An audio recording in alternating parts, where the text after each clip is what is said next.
You have been around. You have done a lot of things, especially in funding. And however, what some of us who sit from the outside often see is that despite the whole push that you and a few others are pushing, there still seems to be this gap in the funding ecosystem.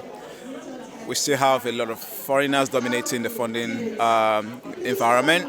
We still have a lot of startups who say if we are 1,000, only 10 of us are getting the funding, And it's been many years. Why isn't it looking like it's moving as fast as it should? I know that's progress, but it doesn't look like. I mean, it's very obvious in my opinion. I think first of all, the ecosystem has done a poor job of making a case, right?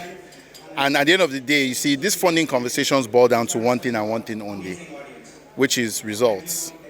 So we have intentionally created an environment where the best investors aren't always giving the right credits. And the investors, and many people profit from an environment where performance is a mystery,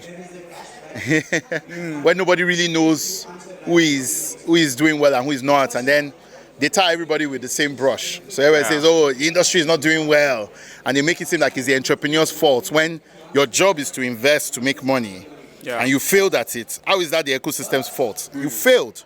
You should carry your bags and go and sit down.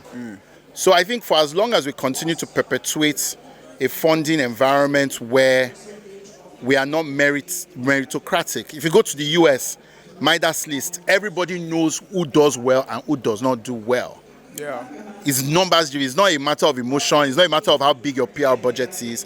It's not a matter of, how pretty you look. It's not a matter of anything. It's just a matter of, did you deliver or did you not deliver? And if you don't deliver, you dissolve. If you deliver, you get more money. Until the ecosystem becomes like that, funding will continue to be a problem because there's nobody that wants to throw their money away. I often think maybe Silicon Valley has got an advantage and others have It's got not an an advantage. They just let the best investors rise maybe to the because top. they hired maybe an intellectual bringing a lot of they just allow investors there, spend time. See, Silicon Valley is meritocratic. If you're a good investor and you return money, you get more money. Or investors that have the money poach you. That's what happens in Silicon Valley. And give you a good deal for you to come and join them. In our market, everybody is an authority unto themselves. They believe they are the best investors in the world and they don't have evidence.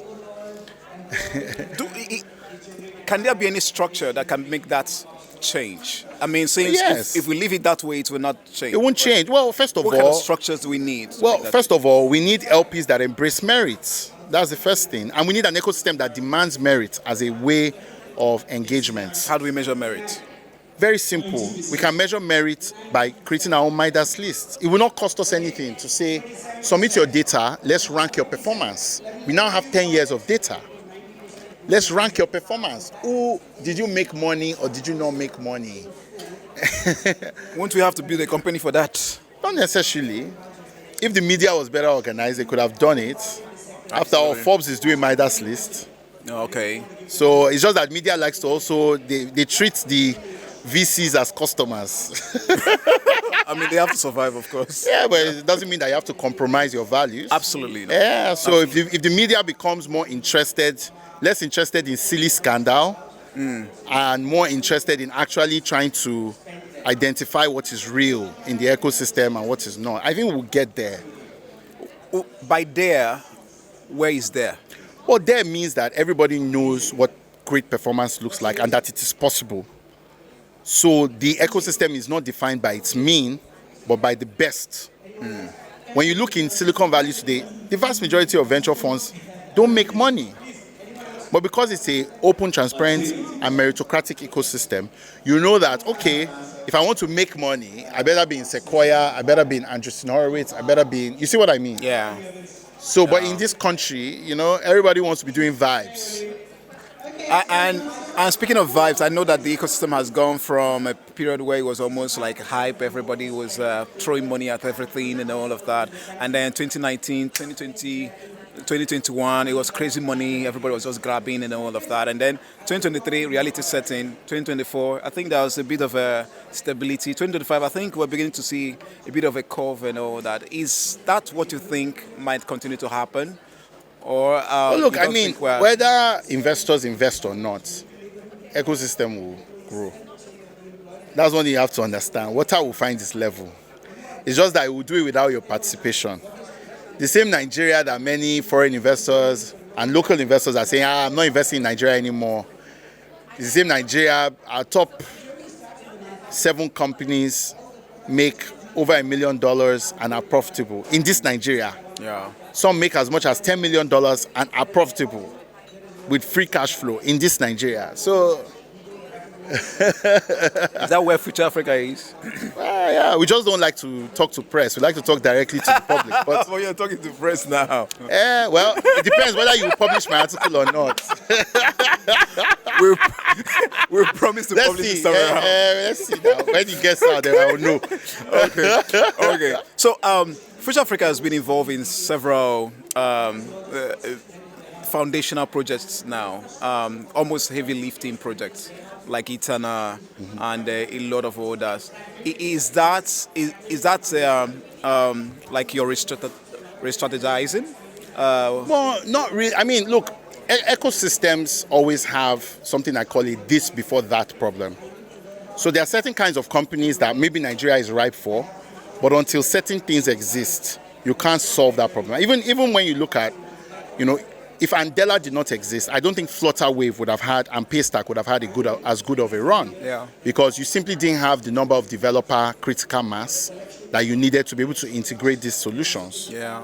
You see what I mean? Yeah. So what we try to do, whenever we wait and we don't see anybody coming to fix some of the more fundamental problems that prevent scale from becoming commonplace, sometimes we have no choice but to take it on. Reluctantly, very reluctantly. When most investors, when they talk, they say when they go out there to talk to foreign investors, they say that Africa is ready. Is that what they tell investors? No, like I said, the market is ready. Okay. It doesn't mean that the conditions, are right. In the sense that certain things have to be built before certain other things that we are ready for exist. You see what I mean? Yeah. So, unfortunately, the ecosystem, particularly investors, they don't coordinate very well, and they like to act as disinterested bystanders, like things just happen. And even Silicon Valley, that's not how it happens, right? People came around the table and built institutions like Silicon Valley Bank.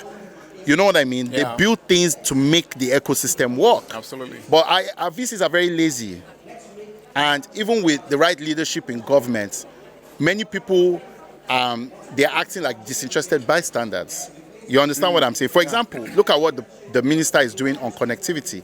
All of us should be funding connectivity startups, because what is the biggest barrier to us growing TAM in this country? Is people don't have access to cheap internet. Yeah.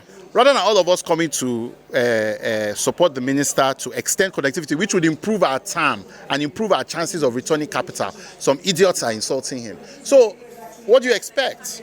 Do you understand where I'm coming from? Yeah. So, look, the trouble with the ecosystem is that many people are unserious, and those people are given a voice, right? And they are, unfortunately, people like me, I won't always come out and talk. It's because you're my guy.